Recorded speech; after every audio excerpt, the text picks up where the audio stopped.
Vous souhaitez visiter les incontournables de l'Andalousie en une semaine? Eh bien, vous êtes au bon endroit. Aujourd'hui, nous vous proposons un guide pour vous aider à bien préparer votre séjour. Et si vous souhaitez en savoir plus, vous pouvez également découvrir notre road trip en Andalousie avec les 10 films qui retracent nos journées plus en détail et dans lesquels vous retrouverez également quelques faits historiques qui vous permettront de mieux profiter de vos futures visites et d'orienter vos propres recherches documentaires.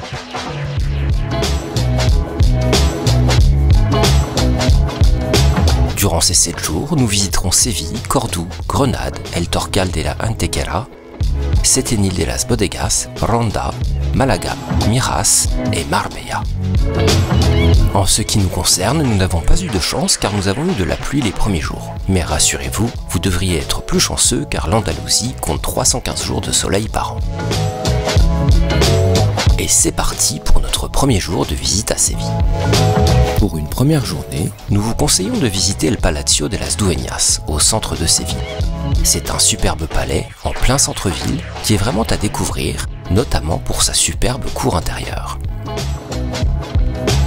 Rendez-vous ensuite à la Setas de Sevilla, aussi appelée métropole parasol, ce fameux champignon géant.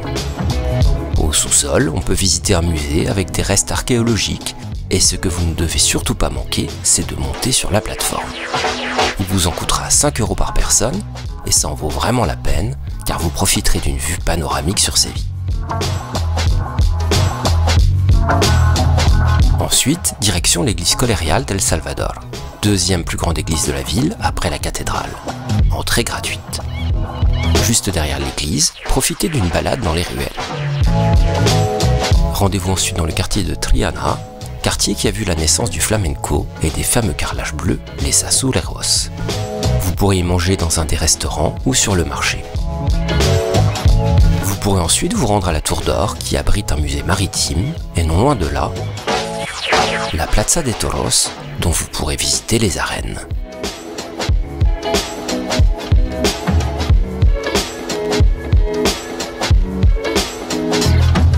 Le lendemain, vous pouvez faire un tour Plaza Nueva dans la matinée, puis vous rendre ensuite Avenida de la Constitución. Très belle avenue de la ville avec notamment son fameux bâtiment, la Adriática. Rendez-vous ensuite à la cathédrale de Séville où l'entrée est payante.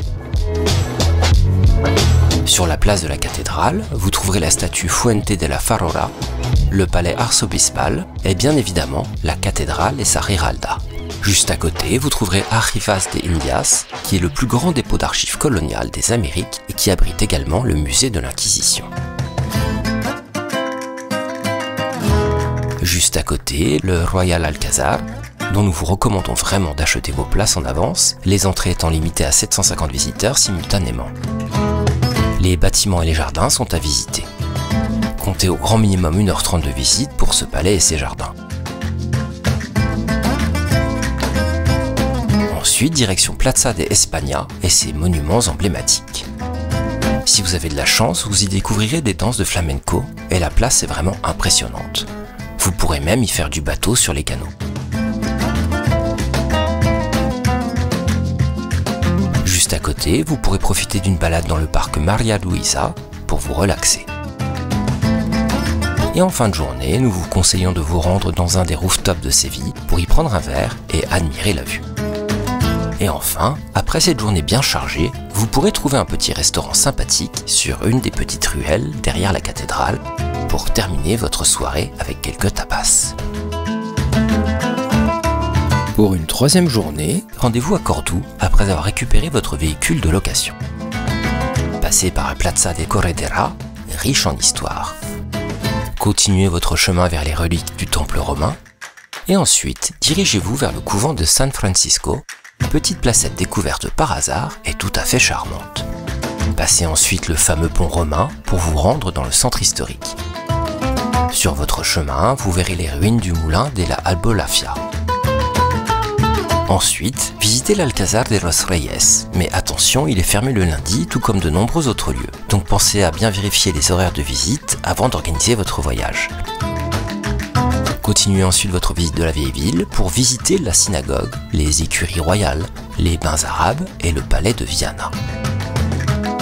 Terminez votre journée à la mosquée cathédrale, lieu incontournable de Cordoue.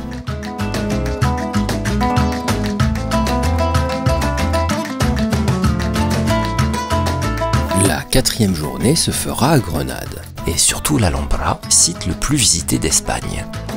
Démarrez votre journée par la cathédrale de Grenade et le Capi Royal, ses ruelles adjacentes et l'ancienne foire aux céréales de la ville.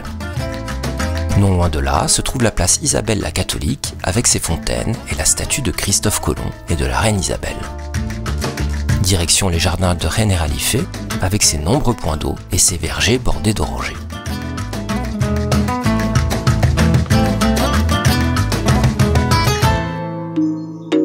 Direction le palais de Generalife avec son fameux patio de la Acequia et sa galerie à arcades qui vous mènera vers la cour des Myrtes. Sortez du palais et empruntez l'Escalera de l'Aqua qui a été une des réalisations les plus ambitieuses des jardins de Generalife. Direction l'Alcazaba et la Plaza de Armas où vous découvrirez des ruines d'anciennes supposées habitations. Montez sur la Torre de la Vela et admirez la vue sur tout Grenade. Direction le palais Nasrid et passez devant le palais de Charles Quint avec sa cour circulaire. Pour les palais Nasrid, l'entrée est payante. Encore une fois, pensez à bien réserver vos places en avance car ici aussi, les places sont limitées et vous achetez vos places pour un horaire de visite précis. Et c'est vraiment une visite à ne pas manquer. Découvrez le palais des Comares, la spectaculaire cour des Lions, le Mirador des Dramas, la salle des deux sœurs, le harem, les jardins de Daraxa et bien d'autres choses encore. À la fin de la visite, découvrez El Partal avec ses jardins et son palais. Dirigez-vous ensuite vers la ville et prenez la direction de Saint-Nicolas pour y découvrir une splendide vue sur l'Alhambra. Terminez votre journée sur la place Biber pour y déguster quelques tapas. Pour la cinquième journée, nous vous proposons 3 lieux différents.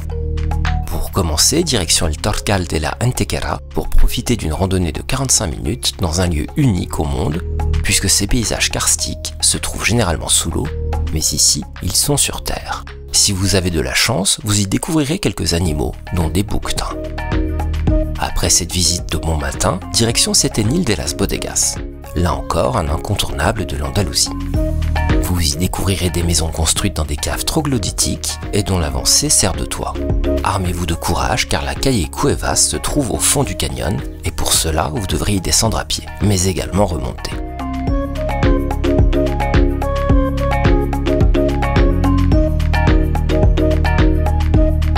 Enfin, terminez votre journée à Ronda et vous pouvez entamer votre circuit par les arènes qui est l'une des plus anciennes d'Espagne. Depuis les arènes, empruntez le Paseo Bas Infante pour vous rendre au bord de la falaise et y admirer les magnifiques panoramas.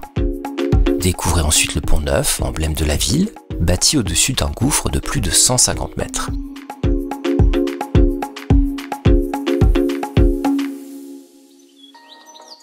Si vous en avez encore le courage, vous pourrez visiter le palais des Mondragón, la Plaza Duquesa de Parcent, le musée du bandit, la Puerta de Almocóvar et les murailles arabes, les bains arabes, le palais de Roalare et la Mina, la Plaza del Socorro, les ruines d'Assinipo. Bref, vous l'aurez compris, beaucoup de choses à voir pour cette journée et vous adapterez votre visite à votre rythme.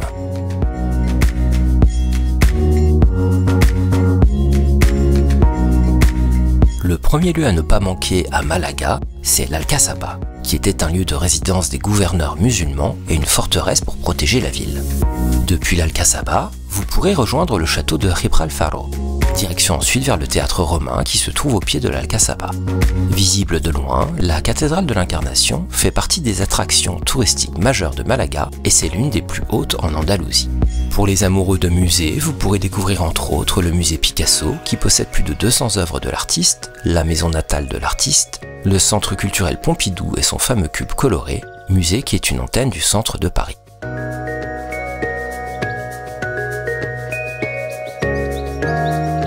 Et si vous êtes plus plage que musée, vous trouverez votre bonheur à Malaga avec la plage de Malagueta, la plus proche du centre-ville, à côté du port. Si vous souhaitez vous éloigner, vous trouverez la plage de la Caleta, la plage de la Misericordia, de San Andrés et bien d'autres encore. Pour les amoureux de jardin, vous ne serez pas en reste puisque vous pourrez visiter le jardin botanique de la Conception au nord de la ville. C'est l'un des plus vastes jardins tropicaux et subtropicaux d'Espagne sur près de 250 000 m². Vous y trouverez plus de 2000 espèces de plantes et d'arbres.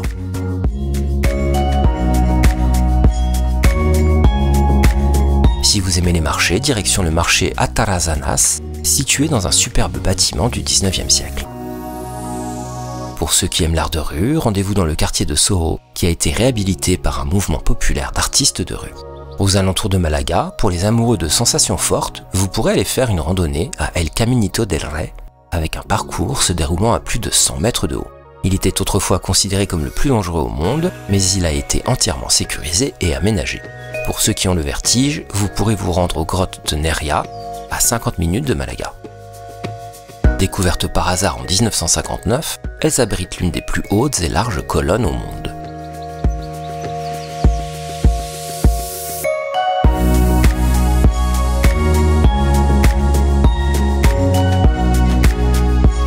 Enfin, pour ce dernier jour, une journée un peu plus relaxe, avec pour commencer un incontournable village blanc, Miras. Vous trouverez un immense parking à l'entrée de la ville pour 1 € la journée.